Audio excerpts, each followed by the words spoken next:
Greetings, Sister Sledgers, and welcome to Codex Compliant. It's robot skeleton time again. You know how some things just stick with you? Well, there is an article that has gnawed upon my soul ever since I first saw it many years ago. I will not name it specifically, but it was about the first Necron army list. This article got nearly every easily verifiable bit of information wrong, and the list they're talking about wasn't even the first one. I was going to make a whole video about it because I found the whole thing honestly fascinating. But in the end, that video didn't get made because it felt kinda petty. We all make mistakes, after all, including us, although most of us do at least try and get it a little right, but that's neither here nor there. So what we're going to do is make a video that does what that article that has inhabited a small corner of my brain for the better part of a decade failed to do. Let's actually look at the very first army list the Necrons ever got. Let's turn pettiness into something constructive.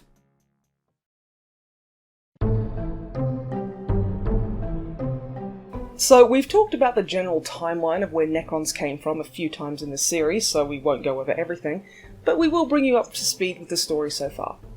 At the dawn of 2nd edition 40k, the Necrons did not really exist. What there was a design for Chaos androids that was first featured in Space Crusade, and later showed up in Epic, that looked quite familiar.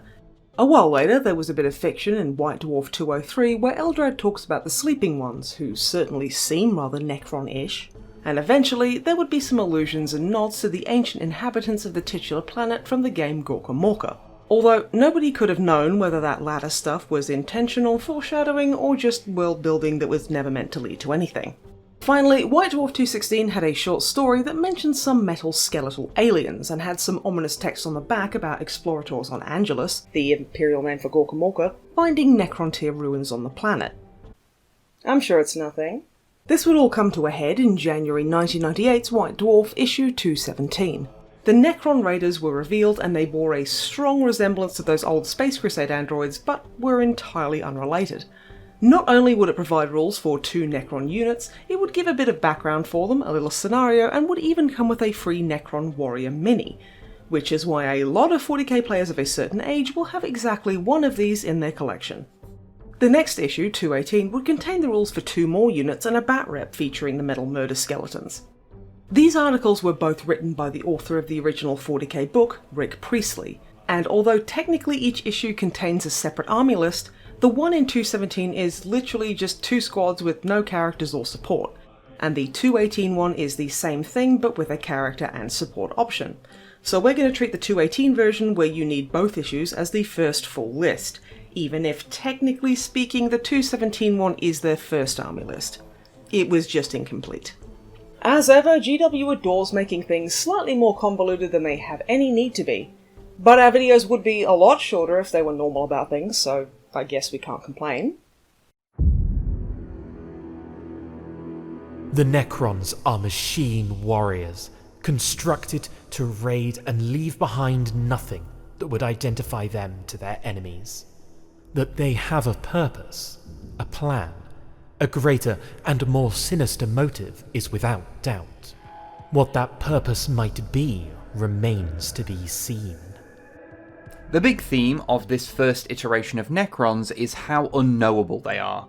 Even when studying the remains of one, Imperials cannot work out what they're made of or what they want, and the only thing they really know is that the example they had was more than 1,000,000 years old.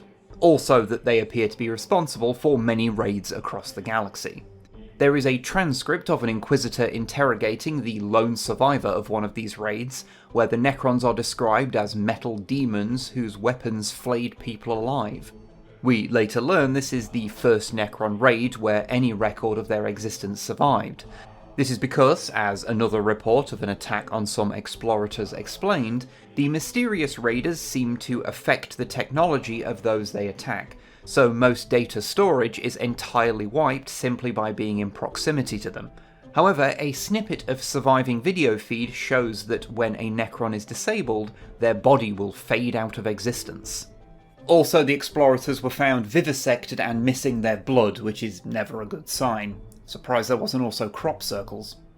There is also a bit of the late John Blancher's unique Necron art, alongside text describing the ancient Necron tier, a technologically advanced race who disappeared over 60 million years ago, leaving behind tomb complexes that nobody has been able to fully explain the purpose of. I mean, if you're calling them tombs, that does kind of imply you've ascertained some kind of purpose for them, but whatever, it's fine, I know what you mean. However, these new raiders that have begun attacks all across Imperial space bear the symbols of the ancient Necron tier, so suddenly that ancient history is a lot more relevant. The 2nd edition Necron warriors were hard to kill. Sure, they only had a single wound, but they were toughness 5, had a 2+ armor save, and had a host of extra rules to stop them from actually dying. Repair, or I'll be back, get it, meant that when a Necron failed an armor save and would normally be killed and removed from play, they are instead placed on their side like they're having a little nap. At the start of the Necron turn you'd roll for each sleepy boy, and on a 6 they just get back up and continue fighting, although they must rejoin another Necron squad if they wanted to shoot again.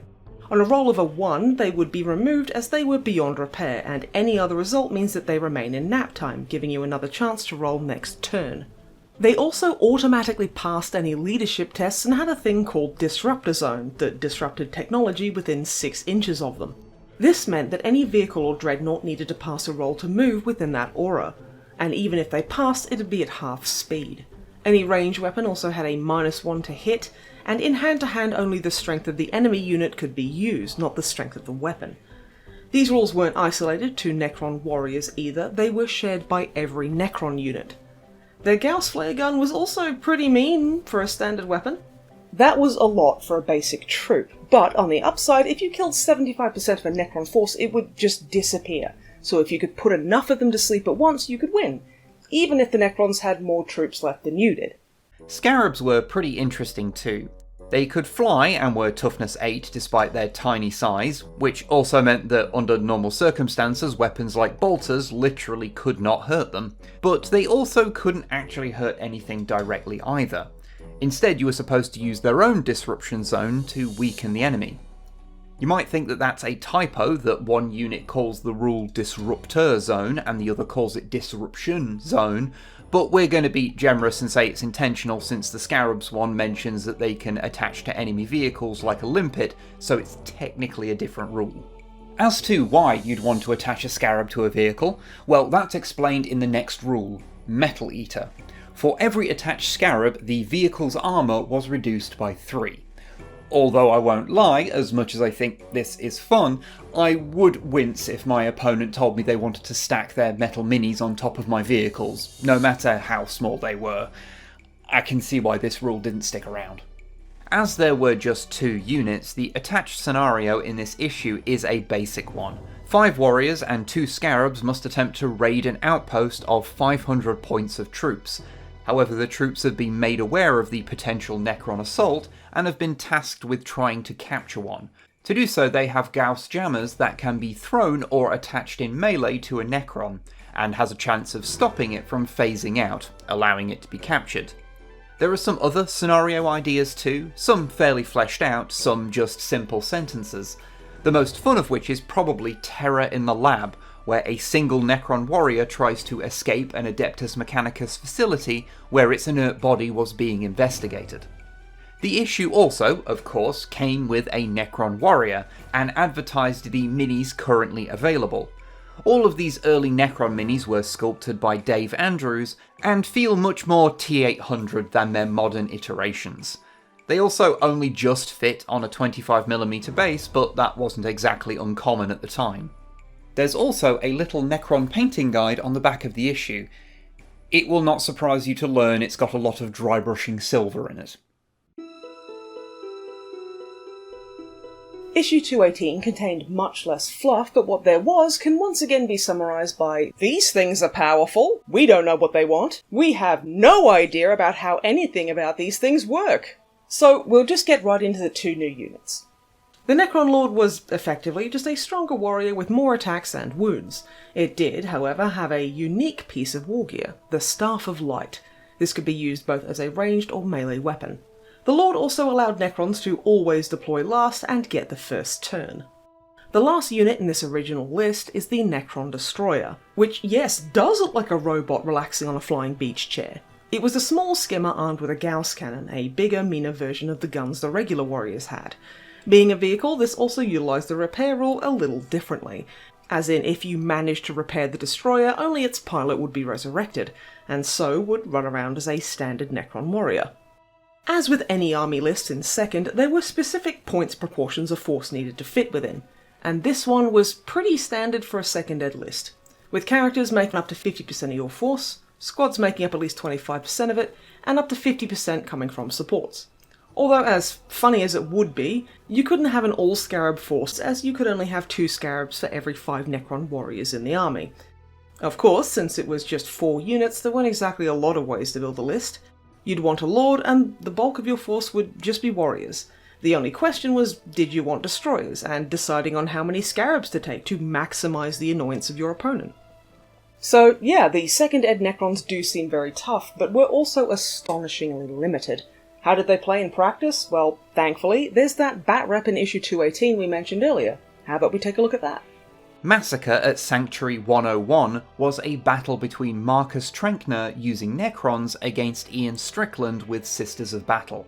It does feel a smidge like the deck was stacked in the Necrons' favour, as the scenario has them with a force twice the size of the Sisters, and the Sisters were also restricted to their female-only units for lore reasons. However, the game is less about the Sisters wiping the Necrons out, and more about them simply surviving and getting a message out about the attack, and the victory points reflect that. Plus, the Sisters got to set up in a defensible and iconic position, as opposed to the Necrons needing to advance across a clear board. The Sisters also got a slightly better veteran Sister Superior in the form of the special character Sister Purity. The rest of Ian's army is about what you'd expect. A bunch of Battle Sisters, some Seraphim, a Rhino and an Immolator. Marcus's Necron forces, well, it's a 2nd ed Necron force. Mostly warriors with a couple of destroyers, a lord, and scarabs to taste. The game did not go well for the Sisters, with Sister Purity, the Rhino and Immolator getting nearly instantly annihilated, along with most of one of the Battle Sister squads. And yeah, that kind of sets the tone for the whole thing. Honestly, it makes the Necrons look very annoying to fight against and nigh indestructible, which is either very good or very bad as a marketing tool depending on your perspective. The Sisters picked off a Necron here and there, but were just unable to really do anything, until their final sister, named Sister Sledge, yes, very funny, was taken down in turn 6. So yeah, these Necrons were a bugger to kill, and their only real weakness was how restricted the list was. You cannot exactly hero hammer a character when they can't take any upgrades, and when your only tool is a Gauss gun, every problem starts to look like something that could be torn apart with a Gauss gun. Which is pretty much everything, I suppose, so it's not the worst problem to have. Still, this first Necron army list would be an astonishingly short-lived one, as 3rd edition was on the horizon and would come out in the autumn of 1998. 3rd edition 40k would completely rework how the game worked to the point that all the 2nd edition lists became obsolete, and Necrons would not get a list in the main rulebook, instead relegated to being a background alien on the same level of importance as the Hrud. So their original list was usable for less than a year. However, they would quickly return in February of 1999 with a somewhat less restrictive White Dwarf list, with more options and new minis in the form of the Gauss Blaster wielding Immortals. A slightly tweaked version of this list would appear in 2001's chapter approved book before the Necrons got a full Codex along with the full line refresh in 2002. Meaning, these specific Necron minis with this particular aesthetic belonged entirely to the time when Necron lists were very much a White Dwarf only thing. And we thought all of that was just kind of interesting. And telling you about it was certainly a lot better than just getting frustrated with a bad article. It was really bad though. Woof.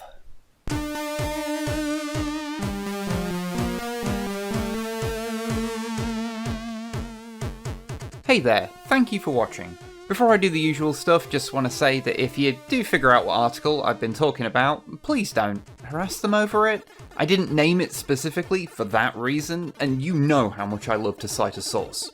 Just be cool, okay? Anyway, hope you enjoyed this one. If you did, let us know with the liking and the commenting and the subbing and whatnot. If you would like to fund this odd endeavour of a YouTube channel, head over to patreon.com/snipeandwib, where such things are achieved.